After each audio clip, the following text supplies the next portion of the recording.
नमस्ते दोस्तों। आज जो हमारा टॉपिक है वो स्थानीय स्वशासन से संबंधित है। नगरीय स्थानीय स्वशासन जो हमारे देश के अंदर पंचायती राज जो संस्थाएं हैं, ठीक है ना, तो उनको शक्तियों का विकेंद्रीकरण करने के लिए या उनको स्थानीय स्वशासन के अंदर स्वायत्ता प्रदान करने के लिए हमारे संविधान के अंदर संशोधन किए गए 73वां संविधान संशोधन और 74वां संविधान संशोधन। जो 74वां संविधान संशोधन है वो नगरीय स्थानीय स्वशासन से संबंधित है। इसके लिए सबसे जो पहले प्रयास किया गया था वो हमारे राजीव गांधी सरकार के द्वारा किया गया था 65वें संविधान संशोधन 1989 के अंदर।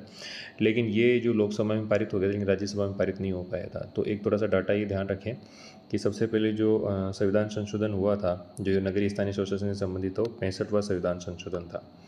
इसको आप थोड़ा सा ध्यान रखें, 65वें संविधान संशोधन को। अब 65वें संविधान जो संशोधन किया गया था वो 1989 के अंदर आया था और राजीव गांधी के द्वारा लाया गया था। लेकिन ये क्या है कि लोकसभा में पास तो हो गया था लेकिन राज्यसभा के अंदर ये पास नहीं हो पाया। उसके बाद जो हमारे 74वां संविधान संशोधन लाया गया, उसके बाद प्रयास किए गए। 74वां संविधान संशोधन 1992 में लाया गया और ये पी.वी. नरसिम्हा राव के समय लाया गया था। और ये अधिनियम था वो 1 जून 1993 से क्या हो गया था, ये प्रभावी हो गया था। और हमारे राजस्थान के अंदर ये 9 अगस्त 1994 से ये प्रभावी हो गया था। ठीक है, ये ध्यान रखिए, 2 डेट, 1 जून 1993, 9 अगस्त 1994। अब बात कर लेते हैं कि इस संविधान के द्वारा क्या क्या, संशोधन के द्वारा क्या क्या हमारे संविधान के अंदर भाग 9 का जोड़ा गया।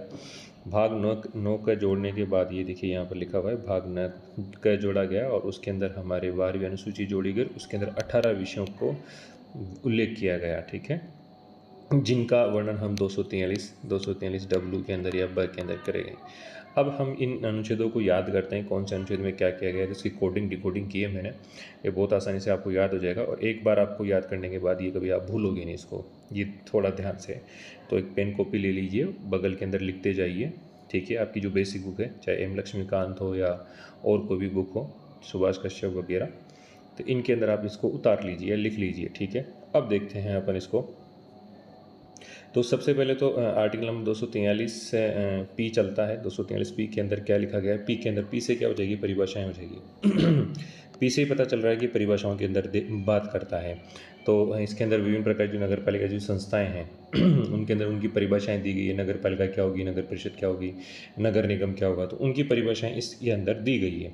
तो पी के अंदर परिभाषा। अब क्यों का मतलब क्या होता है, कतार हो गया साहब। ठीक है ना, क्यों का मतलब क्या होता है, कतार। ठीक है ना, तो नगर पालिका क्या होती है कि साहब, आप क्यों का मतलब आप इसको क्वांटम समझो।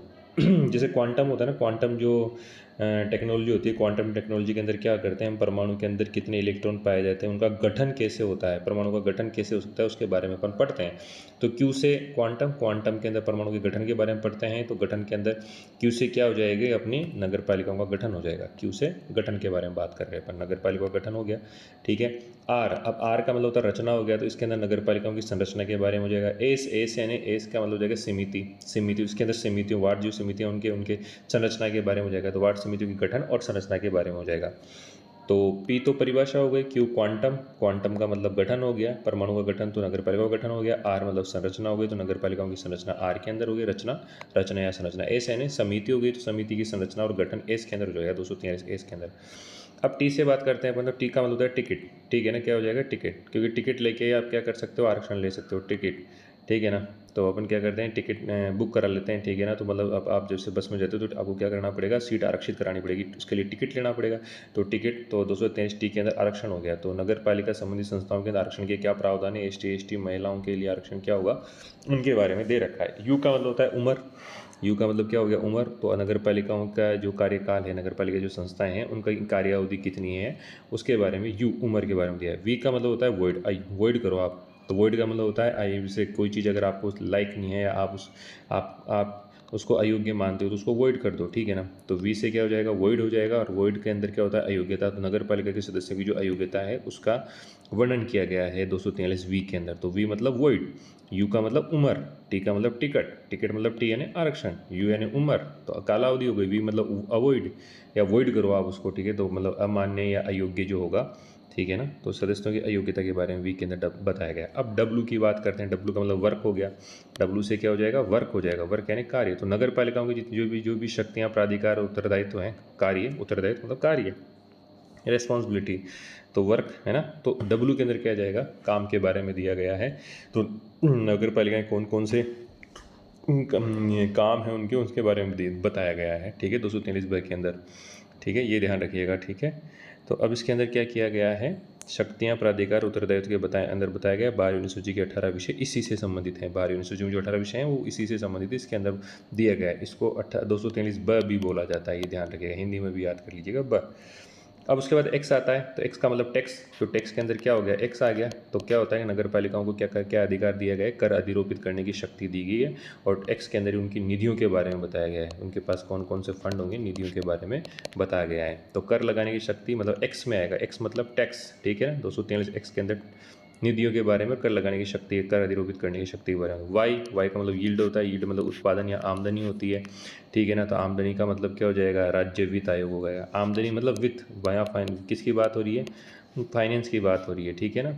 तो इसमें वाई में क्या हो जाएगा, राज्य वित्त आयोग के बारे में हो जाएगा कि वाई मतलब यील्ड यानी उत्पादन, उत्पादन यानी आय मतलब वित्त, तो वित्त का मतलब राज्य आयोग हो गया, ठीक है ना, वाई के अंदर। अब जेड के अंदर क्या होगा, जीरो एरर होना चाहिए साहब, ठीक है ना। जेड का मतलब होता है जीरो एरर, मतलब जीरो गलती होनी चाहिए। तो इसके लिए क्या करनी पड़ेगी, आपको क्या करनी पड़ेगी, नगर पालिका के खातों का क्या करना पड़ेगा, ऑडिटिंग कराना पड़ेगा कि कहीं कोई गलती तो नहीं है खातों के अंदर। तो जीरो मतलब जीरो एरर, ठीक है। तो नगर पालिका खाताओं की ऑडिट या संपरीक्षा जो होगी वो आर्टिकल नंबर 243 जेड के तहत की जाती है, नगर पालिकाओं की लेखाओं की संपरीक्षा। अब बात करते हैं आगे, जेड के आगे जो होगा वो जेड ए हो जाएगा। तो यहाँ से ए का मतलब हो जाएगा एक्शन, ठीक है ना, कार्य। तो नगर पालिका एक्शन मतलब, एक्शन का मतलब कार्य।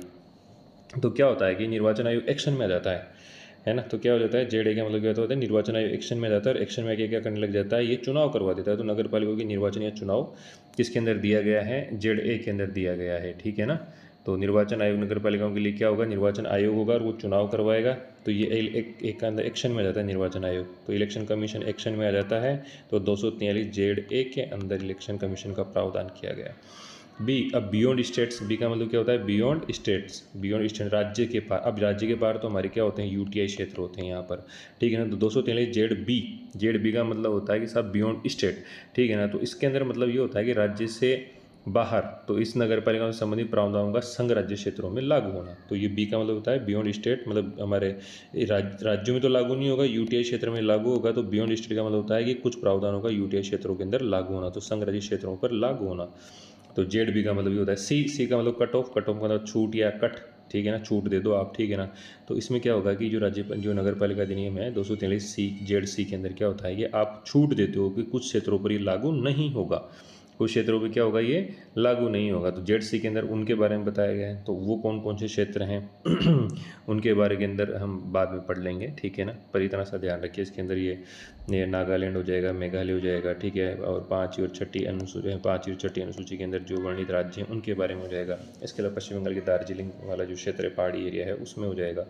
इनके बारे में आप थोड़ा सा पढ़ लीजिएगा, ठीक है ना। तो ध्यान रखिएगा। अब 243 जेड डी का मतलब जिला होता है, जिला। तो इसमें क्या डी हो गया ना, जेड डी मतलब जिला, डी यानी डिस्ट्रिक्ट और जेड यानी जिला हो गया। तो डिस्ट्रिक्ट के अंदर क्या हो जाएगा, जिला योजना समिति हो जाएगी, ठीक है ना। 243 जेड डी में क्या हो जाएगा, योजना हो जाएगी। जेड यानी योजना, डी यानी डिस्ट्रिक्ट, तो जिला योजना हो जाएगी, ठीक है, जिला योजना समिति हो जाएगी, ठीक है ना। डी के बाद ई आता है। ई का मतलब होता है मेट्रोपॉलिटन, मतलब महानगर होता है। ई का मतलब क्या होता है, मेट्रो, ME। तो ई आ रहा है ना इसके अंदर, देखो मेट्रो के अंदर ई आ रहा है यहाँ पर, तो मेट्रोपॉलिटन महानगर हो गया। ई के अंदर क्या हो जाएगा, मेट्रोपॉलिटन। तो METRO, तो ई आ गया यहाँ पर। तो इसका मतलब ये हो गया कि महानगरीय योजना समिति हो गया। तो MPC हो जाएगा, ठीक है ना। तो डी और ई से अपन ऐसे याद कर लेंगे इसको, डी का मतलब जिला योजना समिति या आयोजना समिति, और ई का मतलब महानगर आयोजना समिति होती है, ठीक है। अब एफ का मतलब होता है फोर्स, लागू होना, ठीक है ना। फोर्स यानी लागू रहना, फोर्स में रहना, लागू रहना, मतलब इसके अंदर तो इसका मतलब ये हो गया कि पंचायती राज के कुछ अधिनियम क्या होंगे, लागू रहेंगे। तो विद्यमान विधियों नगर पालिकाओं का बना रहना, मतलब अगर भारतीय परिषद अधिनियम 1935 और 1909 और 1919 के जो मार्टिन चेम्सफोर्ड जो अधिनियम था, ठीक है ना, उनके अंदर जो स्थानीय नगर पालिकाएँ बनाई गई है, ठीक है ना, और या स्थानीय कानून उस टाइम पे बनाए गए थे, वो लागू रहेंगे, फोर्स में रहेंगे, जब तक कि विधानमंडल कानून बना के उनको हटा नहीं देता या बदल नहीं देता, ठीक है। तो ये एफ हो गया, फोर्स यानी लागू होना। तो एफ का मतलब होता है फोर्स, ई का मतलब होता है मेट्रोपॉलिटन, डी का मतलब होता है डिस्ट्रिक्ट, सी का मतलब होता है कट ऑफ यानी छूट, ये ध्यान रखिए। तो फोर्स है ना विद्यमान कानूनों का विद्यमान कानूनों एवं नगर पालिकाओं का बना रहना। जी का मतलब होता है गेट क्लोज कर दो साहब। जी का मतलब क्या होता है गेट क्लोज, बंद कर दरवाजा, मतलब बंद कर दो, अनुमति नहीं है, ठीक है ना। गेट क्लोज का मतलब क्या होता है, गेट क्लोज्ड का मतलब क्या होता है बंद कर दो, अनुमति नहीं है। तो जी का मतलब होता है कि जो अनुमति नहीं है। तो न्यायालयों को क्या है, निर्वाचन मामलों में न्यायालयों पर हस्तक्षेप पर रोक है, ठीक है। तो न्यायालय क्या करते हैं, निर्वाचन संबंधी मामलों में हस्तक्षेप नहीं कर सकते, ठीक है ना। किन किन मामलों में, एक तो परिसंघ संबंधित मामलों में और सीटों की जो आवंटन किया गया है उन संबंधित मामलों के ऊपर किसी भी प्रकार का न्यायालय उसके ऊपर प्रश्न चिन्ह नहीं लगा सकते, न्यायालय उसके अंदर हस्तक्षेप नहीं कर सकते। तो अब देखो महत्वपूर्ण तथ्य, तो इसको एक बार रिवाइज कर लो, ठीक है ना। तो पी के अंदर क्या है, परिभाषा, है ना। क्यू के अंदर क्या है, क्वांटम, क्वांटम के अंदर अपन गठन के बारे में बात करते हैं, परमाणु तो गठन हो गया, फिर नगर पालिकाओं का गठन। आर के अंदर रचना या संरचना हो गई, नगर पालिकाओं की संरचना होगी। ए यानी समिति या वार्ड समितियों की संरचना या गठन हो गया। टी यानी आरक्षण हो गया, टिकट हो गया ना आरक्षण। यू यानी उम्र हो गई तो अवधि हो गई। वी यानी क्या, वॉइड हो गया तो अयोग्यता हो गई। डब्ल्यू यानी कार्य हो गया, वर्क। एक्स यानी टैक्स हो गया, ठीक है ना। और जेड, ए मतलब वित्त आयोग हो गया। ए मतलब क्या होता है, वे सॉरी एक्स यानी टैक्स हो गया, ठीक है ना। उसके बाद फिर वित्त आयोग की बात करते हैं, वित्त आयोग की बात करते हैं तो वित्त आयोग, जेड यानी टैक्स। अब वित्त आयोग की बात करेंगे तो फाइनेंस के संबंधित बात हो गई। तो वित्त आयोग जो होता है वो क्या होता है, आमदनी से संबंधित है, तो वाई से संबंधित है। तो वाई के अंदर क्या हो जाएगा, वित्त आयोग हो जाएगा। यहाँ थोड़ा सा सुधार कर लीजिएगा, जो वाई है वहाँ पर वित्त आयोग से संबंधित है। वाई यानी यील्ड होता है, यील्ड, और यील्ड के अंदर मतलब उत्पादन, उत्पादन से क्या होता है, पैसा आता है, पैसा मतलब वित्त, वित्त मतलब नगर पालिका मतलब वित्त आयोग हो गया, ठीक है ना। और उसके बाद अपन बात करते हैं जेड ए के बारे में। तो जेड ए का मतलब एक्शन होता है, जेड ए का मतलब क्या होता है, एक्शन होता है। जेड ए का मतलब क्या होता है, एक्शन, ठीक है। तो इसको आप थोड़ा सा ध्यान रखिएगा। तो ये थोड़ा सा यहाँ गलत हो गया है। वित्त आयोग का जो गठन होता है वो वाई के अंदर होता है, वाई का मतलब यील्ड होता है, ठीक है। यील्ड के बाद फिर आता है जेड, ठीक है। तो जेड के अंदर, जेड का मतलब ये होता है नगर पालिका की लेखा संप्रेक्षण, मतलब जेड का मतलब होता है जीरो एरर। जो जेड का मतलब क्या होता है, जीरो एरर का बात करता है जेड, ठीक है। तो ये जेड आ गया यहाँ पर, अपने जीरो एरर की बात हो गई, तो ये ध्यान रखिएगा, ठीक है। और उसके बाद क्या आ जाएगा, ए आ जाएगा 243 जेड ए, ठीक है। 243 जेड ए के अंदर अपने एक्शन कर दिया। तो यहाँ पर निर्वाचन आयोग की बात हो जाएगी, क्योंकि आपको नगर पालिकाओं के चुनाव कराने। बी यानी बियॉन्ड स्टेट हो गया। बियॉन्ड स्टेट का मतलब ये हो गया कि आप राज्यों से परे हो, मतलब कुछ नगर पालिकाओं के अधिनियम या कानून होते हैं वो राज्यों पर नहीं लागू होंगे, यूटीआई क्षेत्रों पर लागू होंगे। सी यानी कट ऑफ मतलब छूट। तो इसमें ये कहा गया है 243 जेड सी के अंदर कि कुछ नियम ऐसे होते हैं जो नहीं लागू होंगे कुछ क्षेत्रों के ऊपर, तो वो क्षेत्र अपन बताए देंगे बात के अंदर, ठीक है ना। और 243 जेड के अंदर डिस्ट्रिक्ट, डिस्ट्रिक्ट आयोजना समिति। ई का मतलब मेट्रोपॉलिटन, ई मतलब ई मेट्रो, एम ई तो ई यानी मेट्रोपॉलिटन हो गया। तो महानगर, तो महानगर योजना समिति हो जाएगी। एफ का मतलब होता है फोर्स या लागू रहना। तो कुछ नियमों का या कुछ पुराने नियम या संस्थाएं हैं उनको, उनका लागू रहना या उनका गठन लागू रहना, एफ का मतलब फोर्स हो गया। जी का मतलब होता है गेट क्लोज, मतलब अनुमति नहीं है अंदर आने की। तो अनुमति मतलब न्यायालय को अनुमति नहीं है किसी प्रकार के मामले में हस्तक्षेप करने की। तो ये ट्रिक कंप्लीट है, इसको आप एक दो बार सुनिएगा, समझिएगा, आपको ये अच्छे से याद हो जाएगा, ठीक है ना। तो आप ये ध्यान रखिएगा। अब देखिए मैं पी के बारे में बताता हूँ, परिभाषाओं के बारे के अंदर। तो इसमें क्या है कि वार्ड समिति, जिला, नगर पालिका क्षेत्र, महानगर क्षेत्र, इनकी परिभाषाएं दी हुई है, ठीक है ना। तो नगर क्षेत्र किसको कहेंगे, तो न्यूनतम जनसंख्या जैसे 5000 हो, ठीक है ना। और इसके अलावा जो जनसंख्या का ना तो वो 400 व्यक्ति प्रति वर्ग किलोमीटर हो। और इसके अलावा कार्यशील जो पुरुष हैं, वो जो कार्यशील पुरुष हैं वो 75% गैर कृषि कार्यों में लागू काम करते हो। तो ये इसके अंदर हो जाएगा, ठीक है ना। अब महानगर क्षेत्र क्या होता है ये भी देख लेते हैं। 10 लाख या उससे अधिक जनसंख्या वाला जो क्षेत्र होता है वो महानगरीय क्षेत्र के अंदर आता है, ठीक है ना। और इसकी अधिसूचना कौन जारी करता है, राज्यपाल जारी करता है। तो ध्यान रखना है 10 लाख या 10 लाख प्लस जो क्षेत्र हैं महानगर के अंदर आते हैं, उनको आप अच्छे से ध्यान रखिएगा, ठीक है ना। और अब कुछ चीज़ें जो मैं आपको बताना चाहूँगा, ठीक है ना। अब जैसे टी लेते हैं, आरक्षण के बारे में ले लेते हैं। तो इसमें क्या है कि हमारे यहाँ पर अनुसूचित जाति जनजाति और जनसंख्या के अनुपात में 33% आरक्षण का प्रावधान किया गया है। यहाँ पर 33% आरक्षण का प्रावधान किया गया है। जबकि सभी वर्गों की महिलाओं के लिए जो नगरीय संस्थाएं हैं उनमें सभी पदों पर 50% आरक्षण का प्रावधान महिलाओं के लिए किया गया, जो कि 18 मार्च 2008 से यहाँ पर लागू है, ठीक है ना। आई बात समझ में। और राज्य विधानमंडल क्या है, कोई कानून बना के ओबीसी के लिए भी आरक्षण का प्रावधान इन संस्थाओं में कर सकता है। तो ये आप थोड़ी सी ध्यान रखिएगा, ठीक है। इसके अलावा अपन और भी चीज़ें देखते हैं, ठीक है ना। तो इनके अंदर एक जो अपने ये सी है, किन किन क्षेत्रों पे लागू नहीं होगा, तो उसका थोड़ा सा ध्यान रखिए। तो इसमें क्या है कि कुछ जो 244 है ना, आर्टिकल 244 एक के अंदर उल्लेखित अधिसूचित क्षेत्र, आर्टिकल 244 जो 1 है उसके अंदर उल्लेखित क्षेत्र हैं। इसके अलावा आर्टिकल नंबर 244 2 के अंदर उल्लेखित क्षेत्र हैं, ठीक है ना, जो जनजातीय क्षेत्र हैं, ठीक है। इसके अलावा जो संसद होती है वो साधारण बहुमत से कानून बनाकर नगर पालिका और समिति प्रावधान इन क्षेत्रों में लागू करवा सकती है जहाँ पर लागू होते हैं। और ये जो प्रावधान होंगे वो आर्टिकल 368 के अंतर संविधान संशोधन इनको नहीं समझा जाएगा। इसके अलावा जो दार्जिलिंग गोरखा परिषद है वहाँ पर भी ये लागू नहीं हो रहा। अब एक मेन चीज़ देखो जिला आयोजना समिति से संबंधित है। जिला आयोजना समिति में जो क्या होता है कि इसमें क्या होता है, कुल टोटल 25 सदस्य होते हैं। कितने होते हैं? 25 सदस्य होते हैं। 25 में से 20 तो निर्वाचित होते हैं और इसके अलावा 3 पदेन होते हैं और 2 मनोनीत होते हैं, ठीक है, ये ध्यान रखिएगा। अब जो 20 जो निर्वाचित होते हैं इनमें से जो 16 होते हैं वो तो पंचायती राज संस्थाओं से संबंधित और 4 नगरीय निकायों से आते हैं जो कि निर्वाचित सदस्य होते हैं और 2 मनोनीत होते हैं, ठीक है, जिनका ध्यान रखिएगा आप, ठीक है। और जो पदेन सदस्य होते हैं उनके अंदर जिला कलेक्टर आएगा एक तो, ठीक है, क्या आ जाएगा, जिला कलेक्टर आ जाएगा, इसके अलावा CEO आ जाएगा, इसके अलावा जो अतिरिक्त जो मुख्य कार्यकारी अधिकारी रहता है ना एडिशनल CEO होता है वो आ जाएगा, ठीक है, तो ये ध्यान रखिएगा ठीक है। इसके अलावा महानगर योजना समिति होती है, ठीक है, इसके अंदर विधानमंडल क्या करती है, विधि बनाकर बहुत सारे उत्पन्न कर सकती है। 10 लाख या 10 लाख से ऊपर की जनसंख्या के लिए महानगर योजना समिति बनाई जाती है। ये आप थोड़ा सा ध्यान रखिएगा, इस बस और ज़्यादा कुछ है नहीं इसके अंदर, ठीक है ना।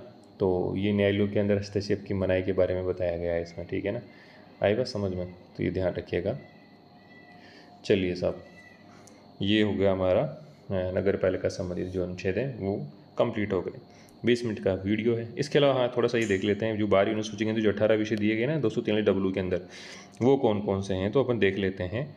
इसके अंदर क्या दिया है कि नगरीय आयोजना, पहला तो नगरीय योजना हो गई, ठीक है, नगरीय। इसके अलावा दूसरा भूमि उपयोग का विनिमय हो गया, तीसरा आर्थिक व सामाजिक विकास की योजनाएं हो गई, चौथा सड़कें व पुल हो गया, पांचवा जल आपूर्ति हो गई। तो देखो आयोजना के बारे में हो गया, ठीक है, भूमि उपयोग विनिमय हो गया, आर्थिक व सामाजिक विकास की योजनाएं हो गई, सड़कें व पुल हो गया, जल आपूर्ति हो गई, देखो जल आपूर्ति हो गई। इसके अलावा ठोस अपशिष्ट प्रबंधन हो गया, देखो डिब्बा बनाया हुआ है। फिर इसके बाद अग्निशमन सेवाएं हो गई, देखो दमकल दिख रही है तो अग्निशमन सेवाओं से संबंधित है। इसके अलावा शहरी वानिकी पर्यावरण संरक्षण हो गया, कमजोर वर्गों का, अब ये कमजोर वर्ग इनका संरक्षण हो गया, ठीक है। शहरी गरीबी उन्होंने, ये गरीब हैं इस बेचारे शहरी, तो उनका भी गरीबी का उन्मूलन करना पड़ेगा। शहरी सुविधाएं से पार्क, उद्यान और खेल मैदान बनाने पड़ेंगे, जैसे पार्क हो गया, ये उद्यान हो गया, खेल मैदान बनाने पड़ेंगे। सांस्कृतिक व अभिलेख बिलों का संरक्षण करना पड़ेगा। सार्वजनिक सुविधाएं से धार्मिक स्थल व कब्र स्टैंड आदि इनका ध्यान रखना पड़ेगा, सार्वजनिक सुविधाओं का। और 15वें के अंदर पशुपालन, पशु चिकित्सा, देखो पशुपालन हो गया, पशु चिकित्सा के बारे में ध्यान रखना पड़ेगा। जन्म और मृत्यु के पंजीकरण की, देखो पंजीकरण हो गया, जन्म मृत्यु के पंजीकरण के बारे में ध्यान रखना पड़ेगा। 17वें के अंदर मनोरंजन और सांस्कृतिक व शैक्षणिक पहलुओं का ध्यान रखना पड़ेगा। और इसके अलावा बाजार मेले और प्रदर्शनी का विनिमय हो गया, इसके अंदर बाजार मेले और प्रदर्शनी का विनिमय हो गया। तो 18वां तो बाजार मेले विनिमय प्रदर्शनी हो गया। और गरीबी उन्मूलन से जो कार्य है ना, ये शहरी गरीबी उन्मूलन की 11वें पे आ रहा है। देखो एक एक आदमी की गरीबी दूर कर देंगे, तो एक एक मतलब 11 पे आ गया, ठीक है। और कमजोर वर्गों का संरक्षण 10 में आ जाएगा, ध्यान रखना। और जो सड़कें और पुल होते हैं वो 4 के अंदर आते हैं। आपको जो सड़कें होती है ना वो एक दूसरे को काटती है ना, तो यहाँ पर 4 दिशाओं से सड़कें एक दूसरे को काट रही, तो ये सड़कें और पुल 4 में आ जाएगा। जल आपूर्ति, देखो पानी तो भैया 5 आदमी को चाहिए 5 लीटर पानी सबको ही चाहिए, तो 5 के अंदर जल आपूर्ति है। और 6 के अंदर जन स्वास्थ्य और स्वच्छता है ना, 6 के अंदर क्या है, जन स्वास्थ्य है, ठीक है ना। तो जैसे मान लो अगर आप जनता हो तो जनता को क्या करना पड़ता है, आपको कम से कम आपको 6 बार, मतलब सोचो कम से कम आपको 6 साल के अंदर कभी ना कभी कोई बीमारी हो सकती है, मतलब कुल मिला के से रिलेट कर लो आप। 6 जन स्वास्थ्य के बारे में हो गया, 4 में सड़कें हो जाएंगे। आर्थिक और सामाजिक विकास की योजनाएं 3 हो गई, आर्थिक और सामाजिक विकास की योजनाएं 3 के अंदर है। और सबसे पहले में नगरीय योजना हो गई, पहले के अंदर नगरीय योजना। और 18वें में क्या हो जाएगा, बाजार मेले और प्रदर्शनी विनिमय। जैसे आदमी 18 साल का होता है ना तो बाजार में घूमने लग जाता है, ठीक है ना। और जैसे 17 साल का हो जाता है तो मनोरंजन संबंधित काम पे ध्यान देने लग जाता है। और जैसे 16 साल का होता है तो उसको क्या होते हैं, अपने आधार कार्ड, जन आधार कार्ड, मृत्यु जन्म प्रमाण पत्र, पंजीकरण बनाने पड़ते हैं। ऐसे आप इसको रिलेट करके पढ़ लीजिए। तो 12वीं अनुसूची 18 विषय 243 W या ब, इसको ध्यान रखिएगा, ठीक है। और ज़्यादा कुछ नहीं है, रिवीजन करवा ही दिया आपको, ठीक है, ठीक है, ओके। ये वीडियो आपको कैसा लगा इसके बारे में मुझे बताइएगा, इसमें और कोई संशोधन मैं कर पाऊँ, ठीक है, तो मेरे को कमेंट में आप सुझाव दीजिएगा। धन्यवाद।